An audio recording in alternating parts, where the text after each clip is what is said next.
un cafecito junto a Julio Kloppenburg y nos vamos hacia las escuelas municipales, ¿no? Y la primera pregunta, para que no te caiga mal ese café. Cuando hablamos de esta intención del gobierno municipal de reorganizar el ámbito educativo con respecto a estas más de 30 escuelas, ¿hablamos de una reorganización o hablamos de un ajuste? ¿Cómo está, Julio? O de un achique o un recorte o como le quieran llamar. Qué difícil, ¿no? Porque ¿cómo se puede llegar a admitir que esté justificado un recorte en el tema educación? Pero es una realidad, Ximena. Es una realidad. La realidad es que cuando hicieron esa reforma que se aprobó en el Consejo, dijeron expresamente la salud y la educación no están incorporados. No se toca. ¿Qué pasó con eso? Se había dicho. ¿Archivado? Para colmo de males, me parece que en tiempos de pandemia vos tenés que reorganizar los números. Y cuando empezás a contabilizar algunos montos que se pagan de manera indebida, porque el origen que han tenido ha sido totalmente otro, me parece que es como para considerar. El tema de la educación, el tema de este proyecto que ya ha ingresado al Consejo Deliberante, que ha tomado estado parlamentario, se decía que iba a ser tratado mañana en comisión, no va a ser tratado mañana, va a pasar para las próximas horas, pero pretenden que esto esté aprobado en el Consejo la próxima semana. Para justificarse el oficialismo, ¿qué dice? Que Ramón Mestre, hijo, en su última gestión y desde el año 2013, benefició a un sinnúmero de trabajadores municipales del sector docente pagándole algunas cosas que no correspondían. Por ejemplo. Adicionales. Por ejemplo, si vos estás en el área de educación, pero haces tareas administrativas, creo que es en el 6º piso del edificio del Palacio 6 de Julio, no te corresponde cobrar ese adicional que sí cobran los docentes que van a dar clases a Villa Siburu, a Villa 9 de Julio, como hemos visto. Áreas desfavorables, zonas donde es realmente complicado ir a trabajar. Se supone que el docente está haciendo un esfuerzo y abandona muchas cosas, posterga unas cuantas cosas para poder ir a dar clases en un entorno realmente difícil. ¿Y qué pasa cuando esa decisión... Perdón, el tema terminó? Es que esa cuestión de esta asignación por área desfavorable la deberían cobrar los docentes y el personal educativo que va a esas escuelas. Mestre, según dice el oficialismo, le otorgó ese beneficio a todos los trabajadores de educación. Es decir, si vos trabajás en el 6º piso del Palacio 6 de Julio, ¿te corresponde? Esta es la pregunta. ¿Te corresponde cobrar área desfavorable o no? Ahora te pregunto, si ese... Parece que no, ¿no? Si ese, pero te pongo un paréntesis, si ese docente está haciendo tareas pasivas, tal vez ese docente tuvo un desgaste propio de la profesión. Es probable.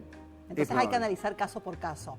Aquellos que efectivamente lo meritan y aquellas avivadas. Ahora, cuando se haga esta modificación, ¿va a ser con un criterio aleatorio o va a haber un análisis con respecto a cada agente, con respecto a cada docente? Porque sí, está la avivada y está aquel que efectivamente hace tareas pasivas porque se agotó. Yo creo que si a esto lo quieren aprobar rápidamente en el Consejo Deliberante, tener una herramienta para poner freno a eso que había dispuesto, creo que por decreto, o no sé si por ordenanza, esto no lo tengo realmente claro, pero si esto lo había puesto en marcha Ramón Mestre desde el año 2013, 2013 la fecha, es mucho tiempo. Sí.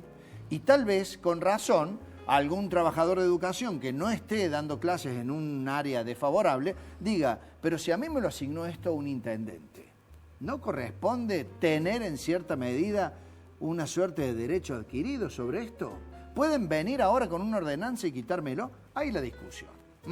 Pero no es solamente con el tema de áreas desfavorables. Cuidado, este monto que representa el área desfavorable significa una cifra bastante elevada. Entonces significa que todos los empleados municipales de educación digan efectivamente nos están metiendo la mano en el bolsillo. Bien. Por ese lado. Ahora está el régimen donde están los derechos adquiridos, donde está la experiencia, donde están los años de trabajo y por otro lado los excesos y los abusos. Bueno, eso es lo que está en estos momentos en discusión, ¿no? La verdad es que en el país en el que vivimos, ya sabemos desde tiempos remotos que la educación no es prioridad. Lamentablemente no es prioridad. Entonces, con esta realidad después vemos circunstancias en donde observamos cada vez más la postergación en los chicos que tienen acceso a determinadas cosas y realidades y otros no. El tema de la pandemia, que hoy tiene como un gran título a nivel provincial, que los chicos van a ser evaluados en los próximos días, los primeros días del mes de julio, antes de las vacaciones de invierno. ¿Qué chicos van a ser evaluados? Los que han tenido una computadora para poder hacer una clase virtual. Pero es muy difícil hacer una evaluación cuando la distribución de recursos o la posibilidad de recursos no es la misma. Hay chicos en la zona de Nuestro Hogar 3, cuando el barrio estaba cerrado, les consultábamos, chicos, no van a una clase virtual. ¿Qué clase virtual si no tenemos computadora? No tenemos un teléfono. Claro. Entonces, todo esto representa en cierta forma el esfuerzo que realizan muchos docentes. Y yo sé del esfuerzo de muchos docentes municipales. Hace poco fuimos a hacer una nota a una escuela ahí en la zona de Villa Siburo que permanentemente es asaltada. Se quejaban los docentes porque decían, nos roban a nosotros cuando salimos de la escuela. Bueno, ahí se justifica ese extra. Bueno, entonces... Sin dudas, no se le pueden tocar. Están expuestos muchos docentes.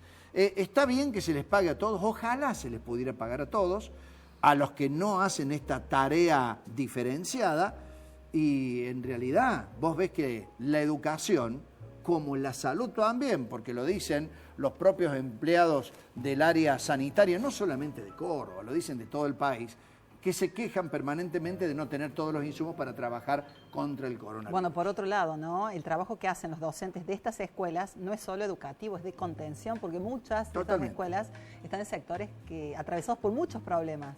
Entonces, quitarle un beneficio al docente me parece totalmente negativo. Ahora hay que corregir los excesos, ¿no? Que seguramente hay, no solo en el área de educación, no solo en el área de salud, sino en todos los puntos de la municipalidad. Hoy me decía un concejal... ¿Un equilibrio se puede encontrar? Bueno, hoy un concejal del oficialismo me decía, a la hora de justificar esto, está bárbaro que nosotros podamos pagar ese diferencial que significa en cierta medida un incentivo para el docente que va a un área donde está totalmente desprotegido para hacer su tarea. Dice, ojo, esto no va a ser un recorte. Para aquel que trabaje en un área desprotegida o en una zona desfavorable, no le vamos a pagar el 20%, le vamos a pagar el 30%, es decir, les pretenden aumentar. ¿Será esto real? ¿Servirá como anzuelo para que los concejales de la oposición lo terminen aprobando? Ya muchos han pegado y han puesto el grito en el cielo. Para el final te cuento una cosa. ¿No bien se ha confirmado que los trabajadores de obras viales les ha dado negativo el hisopado que le han hecho el lunes pasado? Respiran en la municipalidad. Respiran en la municipalidad. Con aire. Sigue cerrada la Dirección de Obras Viales por 14 días por una cuestión de cuarentena, pero ya el SUEM tomó nota y de inmediato le pidió audiencia a Verónica Bruera.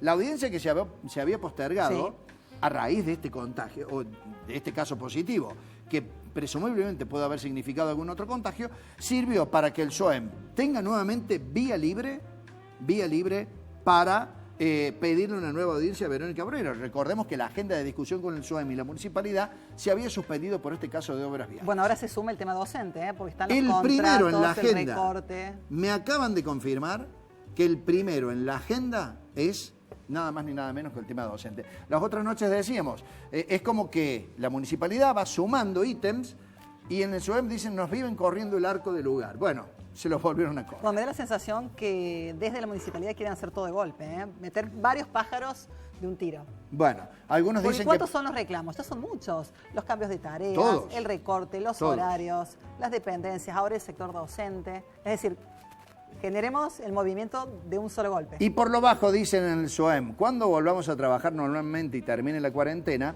va a haber conflicto en serio. Cuidado. ¿Vos sabés cuándo va a terminar la cuarentena? No. Yo tampoco. Qué tema, ¿eh? Muy interesante el cafecito. Nos encontramos en cualquier momento. Gracias, Julio. Chao. Nos vamos al corte. Ya venimos. Mira que yo no quiero que esto se pierda. Y en caso de perderte, no sé qué haría. Para serte sincero, yo te diría, no sé hacer otra cosa más que quererte. Porque soy el